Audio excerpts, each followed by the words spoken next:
It's 17 days to go before Christmas. Thank you. 17 days na lang bago po mag-Christmas. Ready na po ba kayo for your Noche Buena sa kayong other Christmas celebration? So, question ko po is, nakakailang Christmas party na kayo? Di ba? Yung parang, ano pa lang December 8 pa lang. Siguro mga nakatatlo or apat na yata akong Christmas party. I don't remember kung ilan na, no? But it's the time for Christmas parties. And I hope na it's not just the Christmas parties na we're gonna be excited for or yung mga pupuntahan lang po natin. In fact, noon pong Thursday, we had our Sambang Gabi. Sino po yung nandito kayo nung Sambang Gabi natin?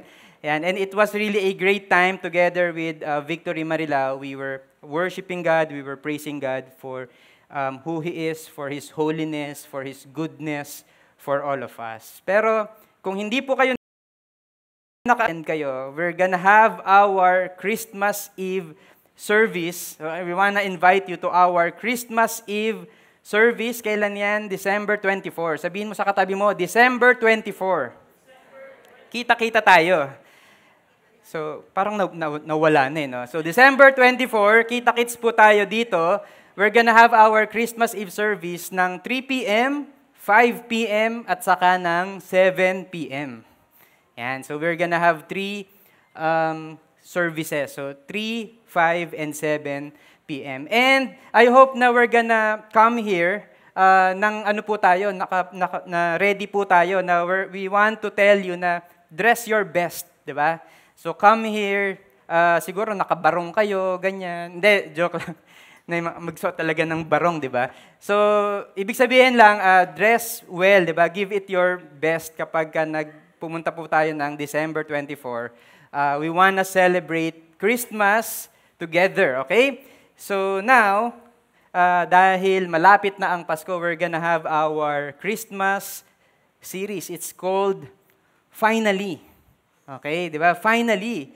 So, kailan ba ginagamit yung word na finally? So, usually ginagamit po yung word na finally kapag meron kang hinihintay that's very important to you, and finally, nandyan na. Finally, dumating na, kagaya nung iniintay mong parcel. Diba? Sino po yung nagpa-deliver dito? Nag-Shopee kayo. Tapos, ang tagal kasi nakakailang attempt na yung rider, hindi kayo inaabutan. Pero nung nakuha nyo na, finally, eto na, tama? Kahapon, yun pong wife ko, they went to her VG Christmas party. So, dito lang po yon sa may Along Malhacan. And dapat mga 30 minutes lang yung biyahe. 4 kilometers lang po yung layo ng bahay namin dito. So, dapat mga 30 minutes lang, di ba? 15 minutes papunta, 15 minutes pa uwi. It took us 2 hours bago makauwi. So, nung nakarating po kami sa bahay, finally. Yan, di ba? Finally, parang layo di ba? Parang nagpunta ng Pampanga or what. Pero hindi, 4 kilometers away lang. But finally, we were home. And ang pinaka-finally po talaga natin dito is that finally, Jesus was born. Finally, Jesus is now born because Jesus is the long-awaited Savior. He is the long-awaited Messiah of the Jews. Okay? And sisimulan po natin yung ating verse, yung ating preaching, by reading a verse from Matthew chapter 1. Yan, paki-forward na lang. Matthew chapter 1, verse 1, the book of the genealogy of Jesus Christ, the son of David, the son of Abraham. So, pag binasa niyo po yung Matthew chapter 1, 1 to 17, I think, yun pong genealogy, or ito po ay mga listahan lang ng mga pangalan. So, basahin niyo po yun. Matthew 1, 1 to 17. Ito po ay listahan lang ng mga names. Okay? Ito po ay, hindi ko alam kung pag binasa niyo yan, pag nadadaan kayo dyan, kung binabasa niyo ng mabagal, or binibilisan niyo yung basa. Kasi di ba parang, ano ba to? Puro pangalan lang. Di ba? Parang, kulang na lang, Abraham, present. Di ba? Parang sumigaw nung ganon. Parang roll call. So, ako, binabasa ko siya, medyo mabilisan lang. And I thought it's just there for historical purposes. Kasi yun yung genealogy, yun yung tatay niya, yun yung anak niya. So akala ko parang record lang of the names. But when we look closely, si Matthew ay ang intended audience po niya ay walang iba kundi ang mga Jews. Yun po yung original audience niya. Sinulat niya yung Matthew, yung book of Matthew with the purpose na patunayan na si Jesus ang hinihintay nilang Savior.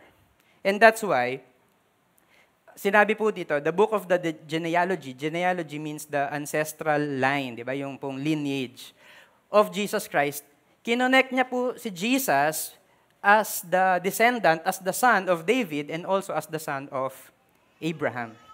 And that's what we're gonna talk about today. So, titignan po natin kung ano ba yung ibig sabihin, ano ba yung connection ni Jesus with, especially with Abraham. Okay, so yun po yung pag-uusapan natin today. So, can I invite everyone of us to please stand up? We're going to be reading from the Bible in Genesis 22, verse 9 to 14. Genesis 22, verses 9 to 14. So if you're there, please read with me. So nasa bungad lang po ito ng ating mga Bibles, Genesis 22, verses 9 to 14. When they came to the place of which God had told them, Abraham built the altar there and laid the wood in order and bound Isaac his son and laid him on the altar on top of the wood. And Abraham reached out his hand and took the knife to slaughter his son, but the angel of the Lord called to him from heaven and said, Abraham, Abraham. And he said, Here I am. He said, Do not lay your hand on the boy or do anything to him, for now I know that you fear God, seeing you have not withheld your son, your only son, from me. And Abraham lifted up his eyes and looked, and behold, behind him was a ram caught in a thicket by his horns. And Abraham went and took the ram and offered it up as burnt offering instead of his son.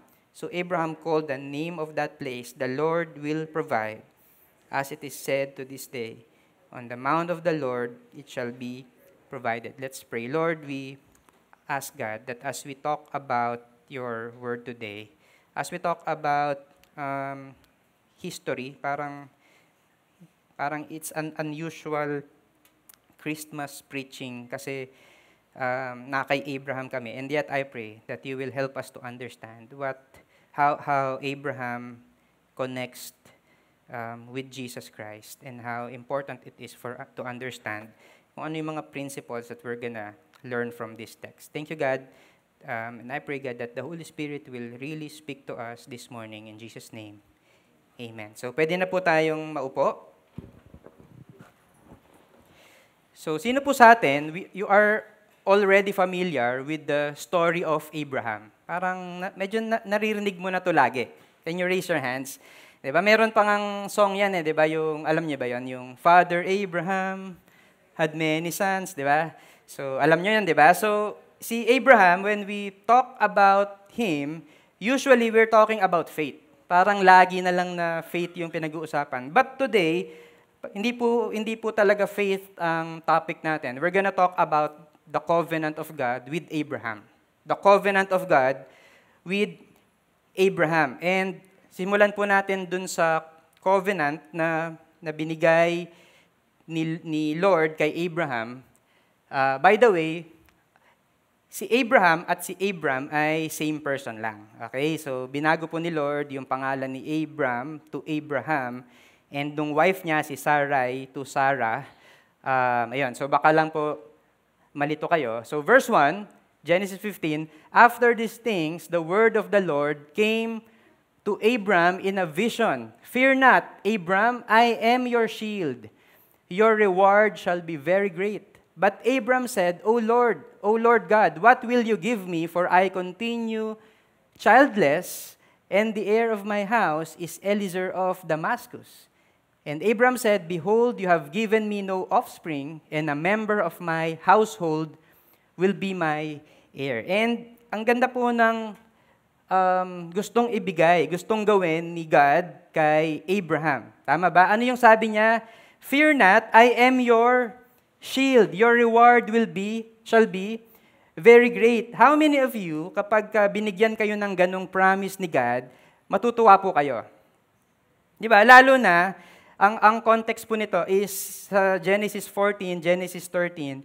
Si Abraham has been to different troubles. Di ba? Parang nagkaroon po siya ng mga problema. Now, the Lord is saying, I am your shield. Don't fear, I am your shield. Your reward shall be very great. And especially ikaw, kung meron ka ring mga pinagdadaan ng problema, tapos sasabihin sa'yo ni Lord na I am your shield, hindi po ba maa-appreciate ninyo yan? Tama ba? Your reward shall be very great. Hindi ba maa-appreciate nyo yun? Pero, tignan niyo po yung sagot ni Abraham. Ang sabi niya, O Lord God, what will you give me for I continue childless? In other words, ang sinasabi niya, Lord, na-appreciate ko naman yung shield that you are my shield, that you are giving me a great reward. Pero, you have to understand that all I want for Christmas is you. Hindi yan. Mount Moriah kasi, di ba? So, all I really want is a child. All I really want is a child. I think in the New Living Translation, ang sabi doon, what good is the reward if I remain childless? So, ang ibig niya sabihin, kung meron mang importante sa kanya ngayon, it's having a child. I mean, all these things are important, yung shield being the great reward, all of these things are important. Pero kung meron talaga siyang gusto ngayon, it's to have a child. And kaya nga sinasabi niya, Behold, you have given me no offspring. O, sinisi pa si Lord, di ba? Ikaw kasi Lord, di mo ako binigyan ng anak eh. And now, anong gagawin niya? A member of my household will be my heir. O ngayon, ang magiging heir ko, edi yung servant, ang pangalan niya, si Eliezer of Damascus. Pero, ito yung sinabi ni God sa kanya. And behold, the word of the Lord came to him, This man shall not be your heir. Kung iniisip mo na si Eliezer of Damascus ang magiging heir mo, ang magiging tagapagmana mo, hindi siya. Kasi, your very own son shall be your heir. Ito na, magkakaroon ka ng anak, your very own son, shall be your heir. And hindi lang yung magiging anak mo, in fact, verse 5 says, and he brought him outside. Ito pinakita pa, no? Hindi lang basta sinabi, dinala pa siya sa labas at sinabi sa kanya na, look toward heaven and number the stars. If you are able to number them, then he said to him, so shall your offspring be. Diba? So, ibig sabihin ni Lord, hindi lang isang anak yung magkakaroon ka. In fact, you're gonna have plenty of offspring, plenty of descendants after you. And ano yung ginawa po nila? So, sa panahon natin ngayon, kapag may agreement, kapag may pinag-usapan, usually, what we do is we seal it with a contract. Tama ba? Meron tayong pinipirmahang kontrata. Okay? So, but back in their time, wala pa pong mga contract. Hindi pa po uso yan. Okay? Wala pang papel, wala pang ballpen, wala pang mga legal process to bind the agreement. So, what they do is, somehow, parang they seal the agreement by reenacting. So, ito, ikukwento ko lang po, no, kasi para hindi maiba yung topic natin. So, ang ginawa po ni God is, sinabi niya kay Abraham, magdala ka ng kambing, magdala ka ng cow, ng heifer, turtle dove at saka pigeon.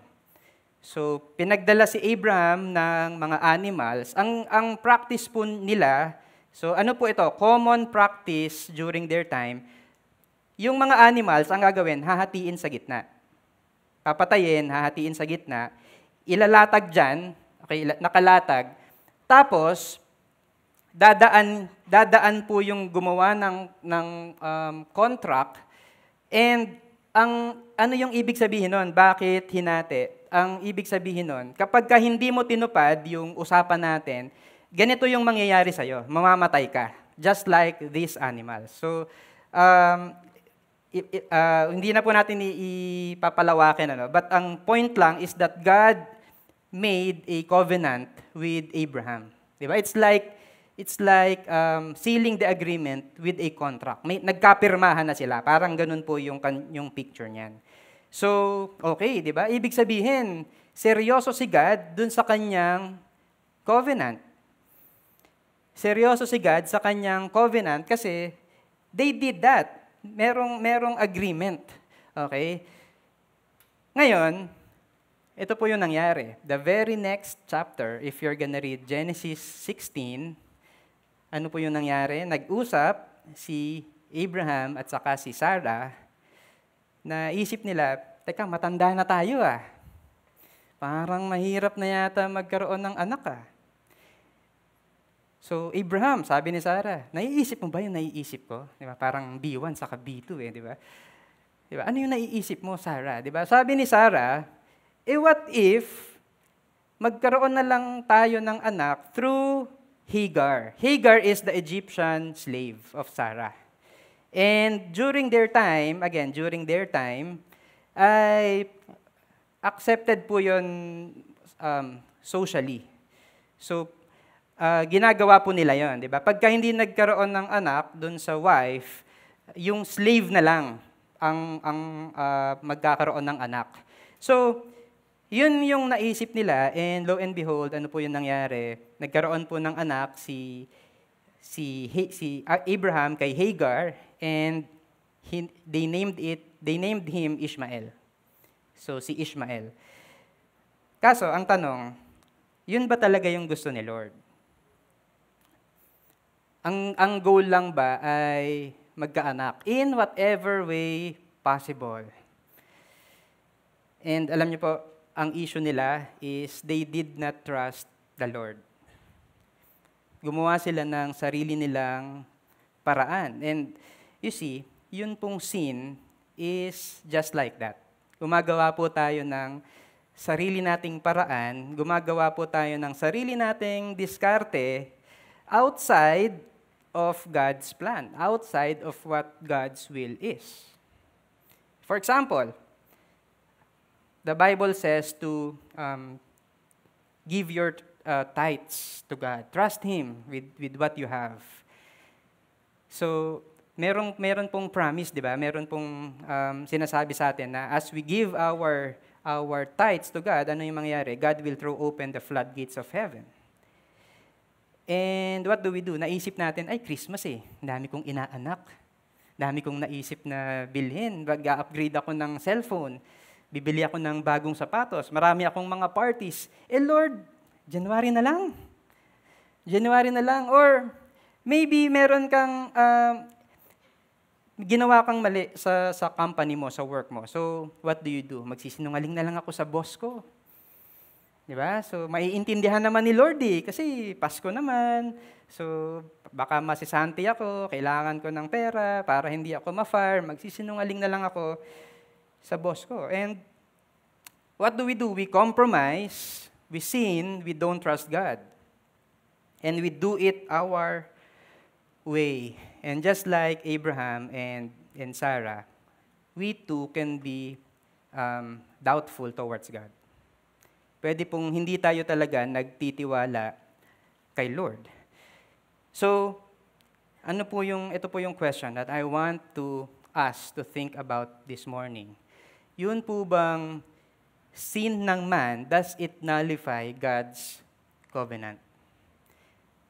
Ulit, does man's sin nullify God's covenant? Dahil ba merong sin yung tao, manannullify na yung covenant ni God? Meron po bang karapatan si God na wag na lang ibigay yung pinangako niyang anak kay Abraham kasi gumawa si Abraham at si Sarah ng kasalanan? Will it nullify God's covenant? And the answer is no. Hindi po ititigil ni God yung kanyang covenant kay Abraham just because Abraham and Sarah sinned before God. And I hope na maintindihan po natin that all of us have sinned before God.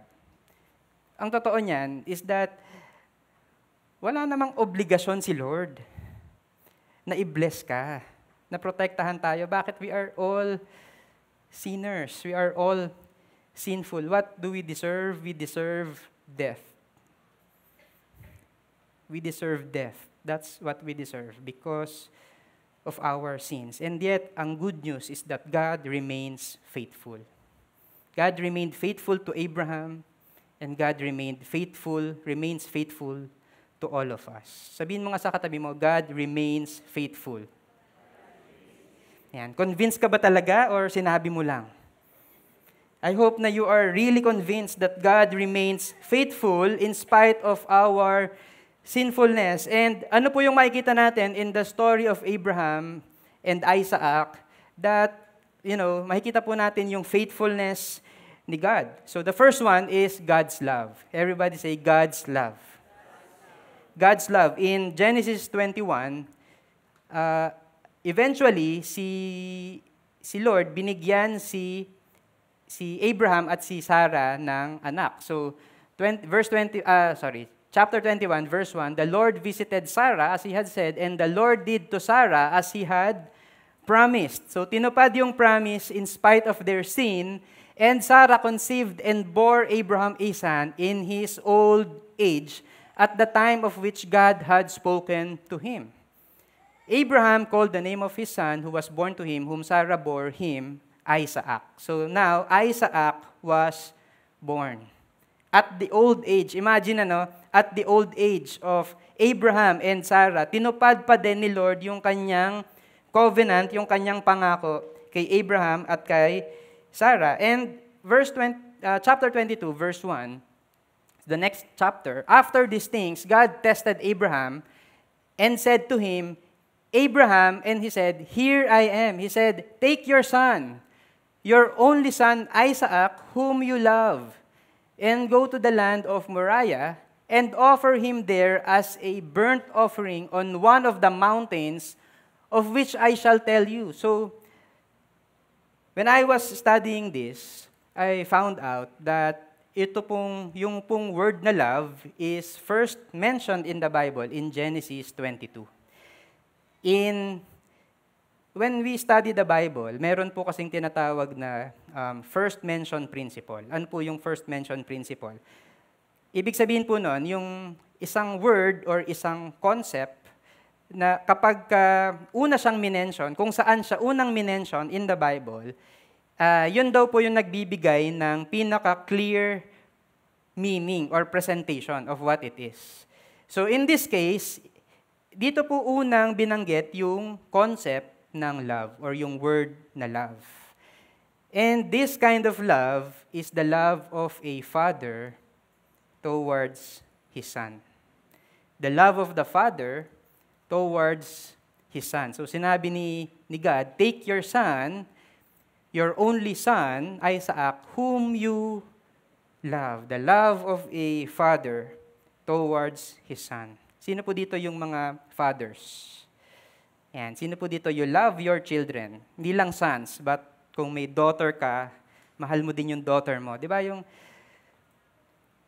sa New Testament naman, and this is amazing, kasi when I was reading this, in the New Testament, I found out na yun pong first mention of the concept of love in the New Testament, in Matthew, Mark, Luke, and John. So tinignan po natin yung Matthew, Mark, Luke, and John, ay ito po siya. So Matthew 3:17, sabi po sa Matthew 3:17, and behold, a voice from heaven said, this is my beloved Son, with whom I am well pleased. This is the story when Jesus was baptized. And when He was baptized, ang sabi po ng Father, this is my beloved Son. It speaks about the love of the Father to His Son. Ano po yung sa Mark 1:11 saka Luke 3:22? Ito rin po 'yon. It's the story of Jesus getting baptized and the Father saying, "This is my beloved Son." The love of the Father towards His Son. Okay? Yung sa John, alam niyo po kung ano yung sa John? Kung saan unang minention yung love, it's in the verse that we all know, John 3:16. For God so loved the world. God so loved you and me. Tingnan mo yung katabi mo. Sabihin mo, ikaw yun.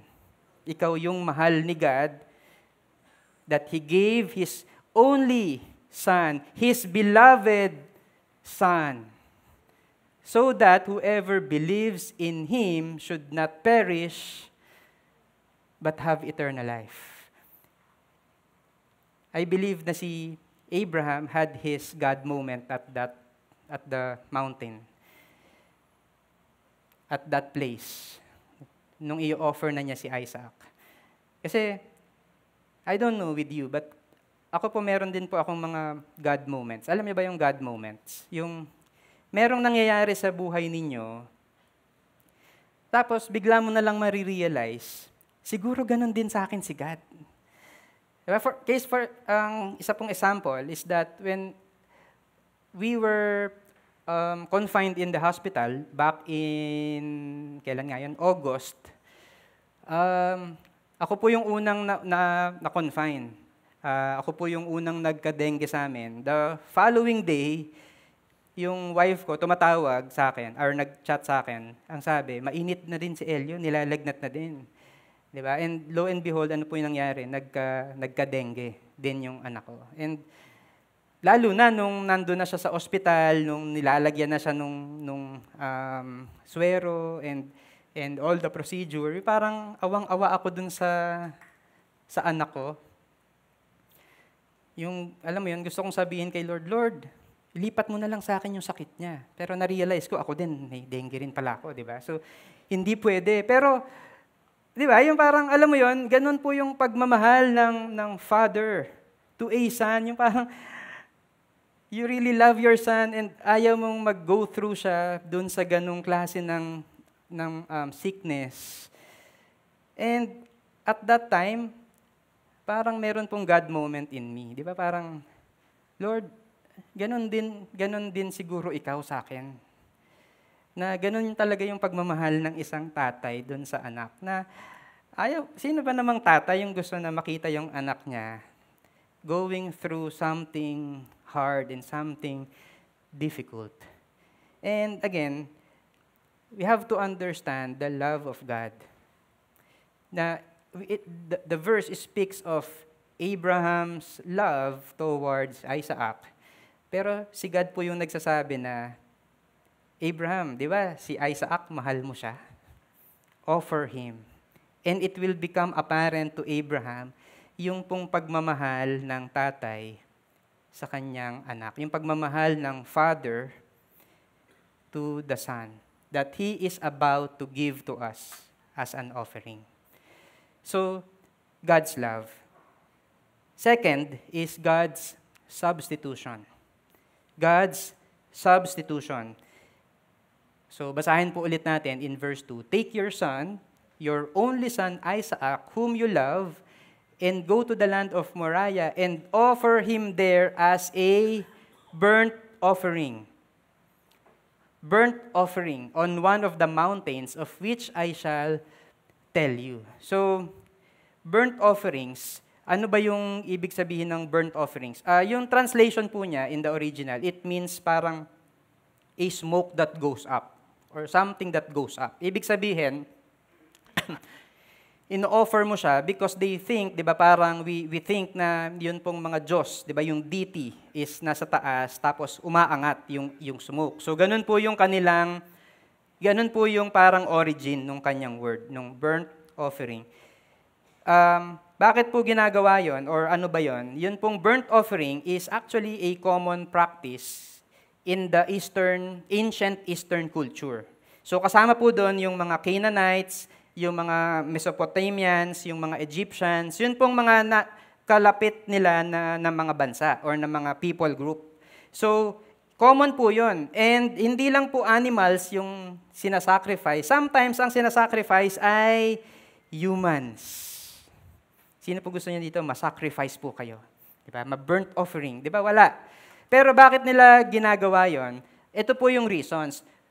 Pwedeng to appease the God's anger. Pwedeng to appease the anger of God. So, ibig sabihin, kung halimbawa, nag-away kami ni Ron, kung i-offer ko si Kuya Joshua, susunugin kita para ma-appease ko yung galit ni Ron. Di ba? Parang ganon, di ba? So, to appease. Okay ba sa iyo yun, bro? Or gusto mo ice cream na lang, saka spaghetti, di ba? So, parang mas okay yata yon, yung ice cream saka spaghetti, di ba? Pero in their time, walang ice cream, walang spaghetti. What they do is to offer sacrifices, burnt offerings.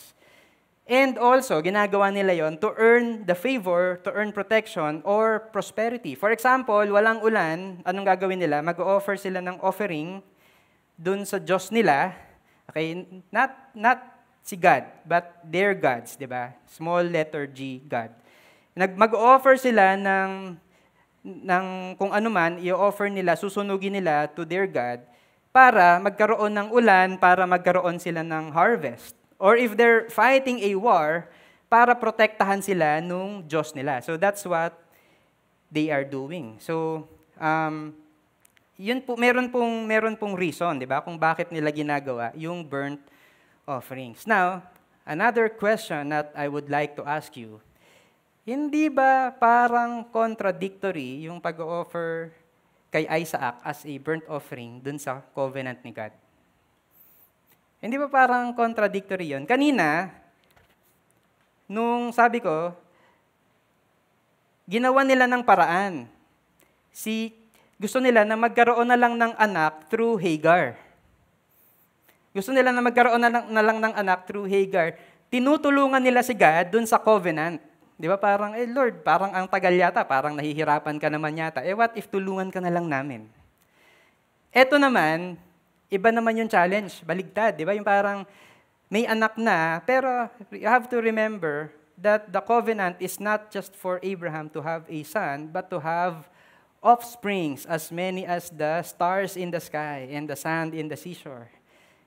So, paano aabot doon kung i-offer si Isaac? Kung mamamatay si Isaac, isn't that contradictory to God's covenant? So, ano pong nangyari? And ito po yung climax ng story. Genesis 22, verse 9 onwards. It says, when they came to the place of which God had told him, nandun na siya sa mountain, and ano po yung ginawa niya? Abraham built the altar there and laid the wood in order and bound Isaac his son and laid him on the altar on top of the wood. So nag-build ng altar, so imagine this is the altar, naglagay ng wood, nilagay na niya dito si Isaac, and eto na, malapit nang mamatay si Isaac, malapit na siyang maging burnt offering. Then Abraham reached out his hand and took the knife. Anong gagawin? To slaughter his son. To slaughter his son. Malapit na po yung kamatayan ni Isaac. Verse 11 says, but the angel of the Lord called to him from heaven and said, Abraham, Abraham. And he said, here I am. Do not lay your hand on the boy or do anything to him. For now I know that you fear God, seeing you have not withheld your son, your only son, from me. When he was about to kill Isaac, the Lord told him, teka lang, wag mo nang ituloy. Wag mo nang ituloy. Do not lay your hand on the boy. Don't do anything to him, for now I know that you fear God. Now I know that you trust God. Now I know that you have put your faith in God. In fact, the book of Hebrews says that si Abraham daw was willing to kill Isaac because he knows that God can resurrect Isaac. Kanina, wala siyang tiwala because parang matanda na kami. Paano pa magagawa ng ng paraan ni Lord yan. Baka hindi na kaya. Pero ngayon, it's another story, di ba? Abraham was willing to trust God with his word. And now, verse 13 says, "And Abraham lifted up his eyes and looked, and behold, behind him was a ram." Bigla pong merong ram behind him, caught in a thicket by his horns. And Abraham went and took the ram and offered it up as a burnt offering instead of his son. If you are a parent and if you are Abraham, di ba, nasa katayuan ka ni Abraham, would you be glad na ginawa yon ni Lord for you? Or hindi? Ay, hindi, kulit-kulit ng anak ko, gusto ko na nga siyang masunog di ba? Meron po bang parent na ganon? Wala, di ba? We don't want that. And we would be glad to have a ram na nandito pala sa likod as a substitution. Substitution is a substitute for Isaac. God provided the ram, and now the ram was offered as the burnt offering, and now si Isaac is alive. Isaac is alive. You know, yun pong substitution, it's actually a recurring theme in the Bible. Alam niyo po ba yun? Yun pong substitution is actually a recurring theme in the Bible. So we talked about the ram for Isaac. Yun pong Passover lamb. Naalala niyo po ba yung Passover lamb?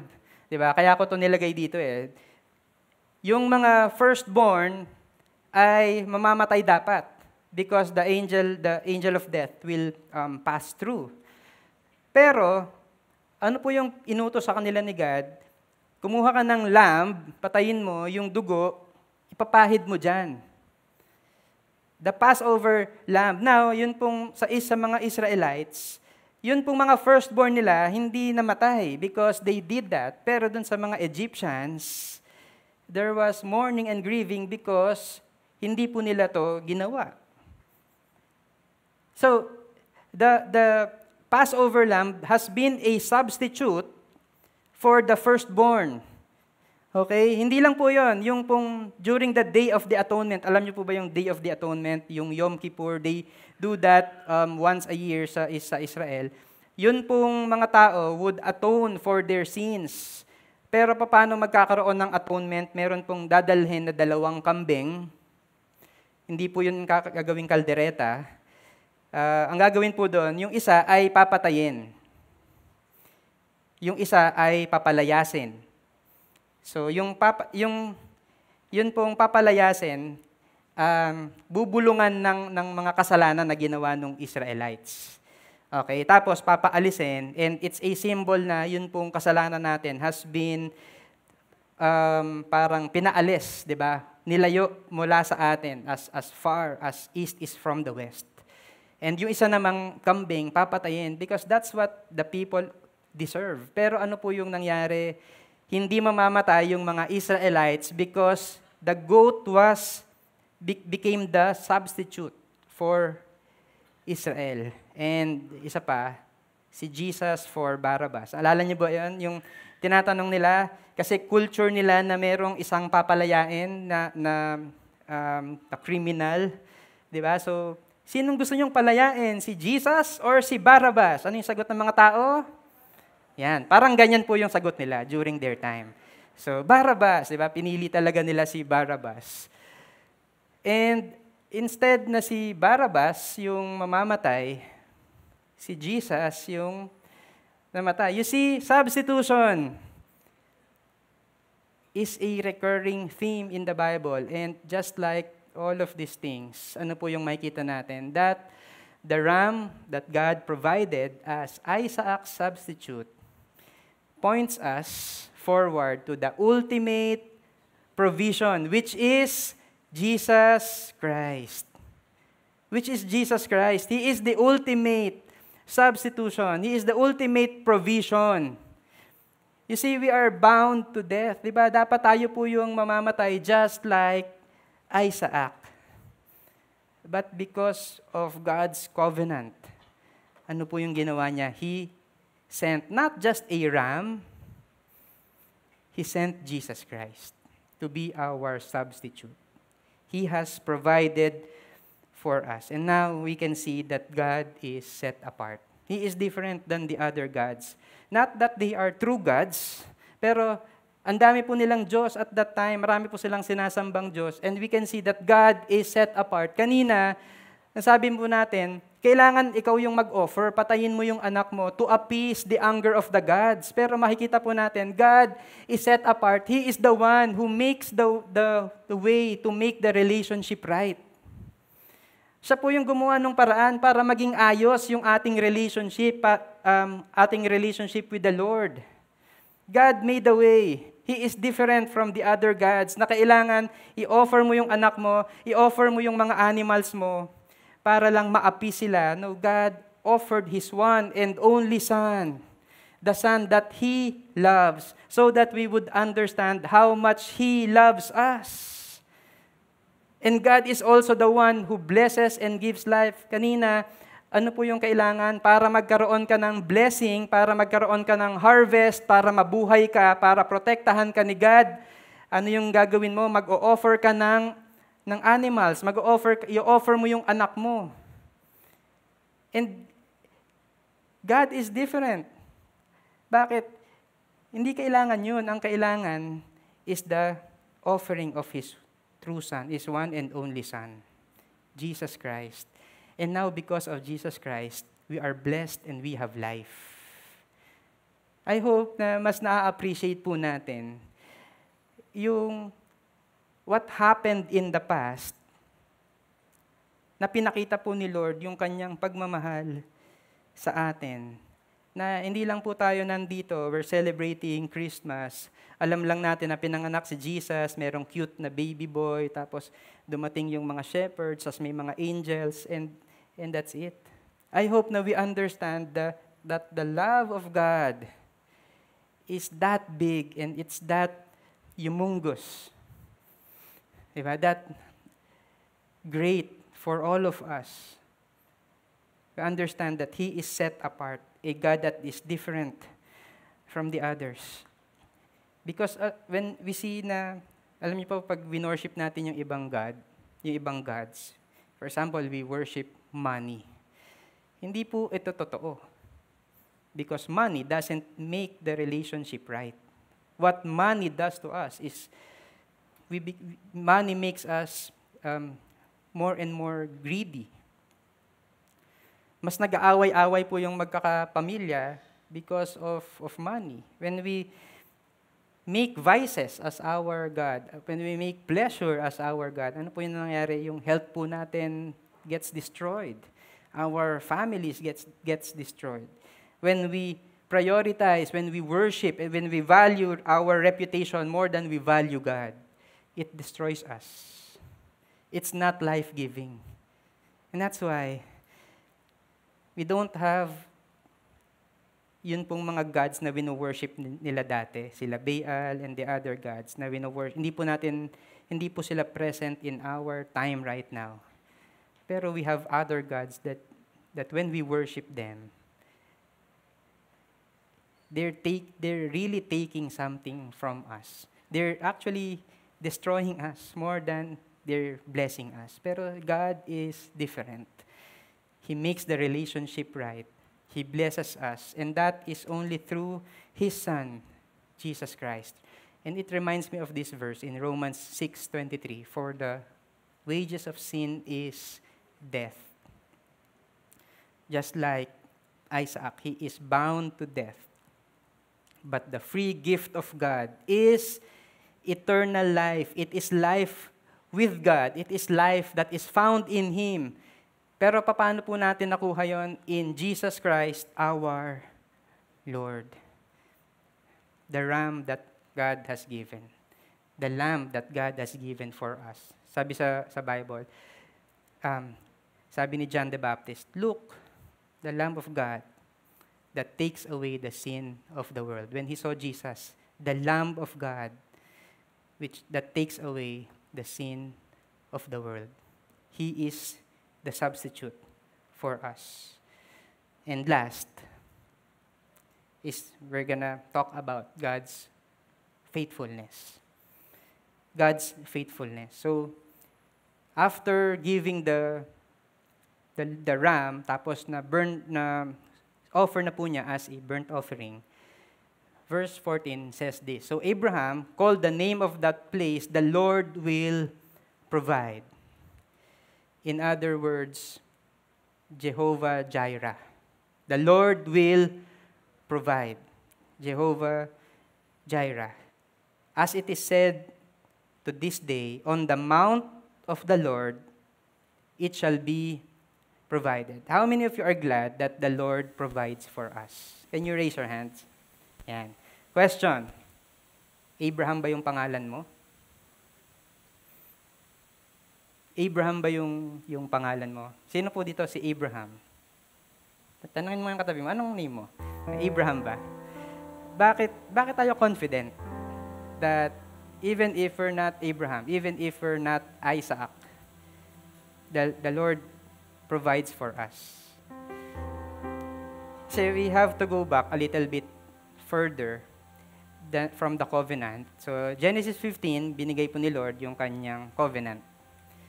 But the first ever recorded encounter of God with Abraham is found in Genesis 12. Genesis 12. Ito po yung unang sinabi ni God kay Abraham. Go from your country and your kindred and your father's house to the land that I will show you. And I will make of you a great nation. And I will bless you and make your name great so that you will be a blessing. I will bless those who bless you, and him who dishonors you, I will curse. And in you, all the families of the earth shall be blessed. May naaalala po ba kayo dito sa verse na to? Last week and the past weeks, we were talking about the Master's plan. God created man in His own image and said, multiply, subdue, fill the earth, and take dominion. Guess what? It's the same. You're gonna be a blessing to many nations. In you, all the families of the earth shall be blessed. Because the intention of God is not just to bless Abraham. You see, meron pong covenant na binigay si God kay Abraham, but the intention of God is not just to bless Abraham alone. Ano po yung ginagawa ni Lord? Ang ginagawa po ni Lord is binabalik po niya yung original na design that because we are made in the image of God, we represent Him to creation. And now, He's saying na, Abraham, i-bless kita so that you will be a blessing. I will make you into a great nation. All the families on earth will be blessed because of you. It's the same. God wants him to be a blessing to others because ang purpose ng Diyos sa mga tao is to reflect the image of God to creation.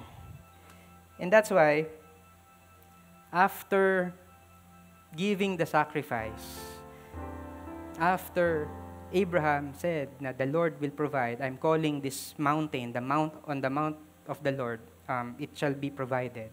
Verse 15 says, and the angel of the Lord called to Abraham a second time from heaven and said, by myself I have sworn, declares the Lord, because you have done this and have not withheld your son, your only son, I will surely bless you, and I will surely multiply your offspring as the stars of heaven and as the sand that is on the seashore. Yun pong promise ni God kay Abraham na you're gonna be blessed so that you're gonna be a blessing, ay inulit niya dito. Inuulit niya, I will bless you. Pero look at this last sentence. And your offspring shall possess the gate of his enemies. And in your offspring shall all the nations of the earth be blessed because you have obeyed my voice. Does that last sentence sound familiar to you? Does that last sentence sound familiar to you? Kasi in Galatians chapter 3, si Paul would actually explain that. Sabi niya in verse 16, "Now the promises were made to Abraham and to his offspring." It does not say, "and to offsprings," hindi daw plural, referring to many, but referring to one. "And your offspring," who is Christ. Galing, di ba? Who is Christ? Balikan natin. "And your offspring," si Jesus Christ, "shall possess the gate of his enemies." Nagawa ba ni Jesus yon? Natalo ba ni Jesus yung enemy? Natalo ba ni Jesus yung death? Yes, He did. "And in your offspring and through Jesus Christ shall all the nations of the earth be blessed." Tayo pong lahat, hindi po tayo mga Israelites, hindi po tayo mga Jews. Pero all the nations of the earth are blessed through Jesus Christ. That's why in verse 29, ang sabi niya, "And if you are Christ." Question, sino po dito? You are Christ. You belong to Jesus. Can you raise your hands? You belong to Jesus. Ang sabi po sa Bible, then you are Abraham's offspring. You are heirs according to promise. Heirs according to promise. Tignan mo yung katabi mo. That's an heir according to the promise. Just like Isaac, meron pong substitute sa atin. Kasali po tayo dun sa pagmamahal ng Diyos, dun sa promise ng Diyos of an eternal life with Him. And that is because of Jesus Christ. That is simply because of Jesus Christ. If you are Christ, then you are Abraham's offspring, heirs according to His promise. And ang question ko kanina, will our sinfulness nullify God's covenant? The answer is no. Because He is the one who made the way. He is the one who gave the substitute, not a ram, but His one and only Son, that He loves the most, to show us that kind of love. And His name is Jesus Christ. If you are Christ, if you belong to Jesus Christ, then you are an heir to all the promises of God that are fulfilled in Jesus Christ. Amen? Can we all stand up? Sino po sa inyo, you're grateful to God na you are part, an heir to the promise of Him through Jesus Christ? Ano po yung response natin na? It's worship. It's gratitude. It's transformation. I hope as we encounter Jesus, there's always transformation. Mababago po lagi yung buhay natin. And I hope we're gonna share that hope that we have to others. So let's just thank God. I mean, my heart is just full of gratitude and thanksgiving before God. Knowing that I don't deserve, but God made me an heir to His promises.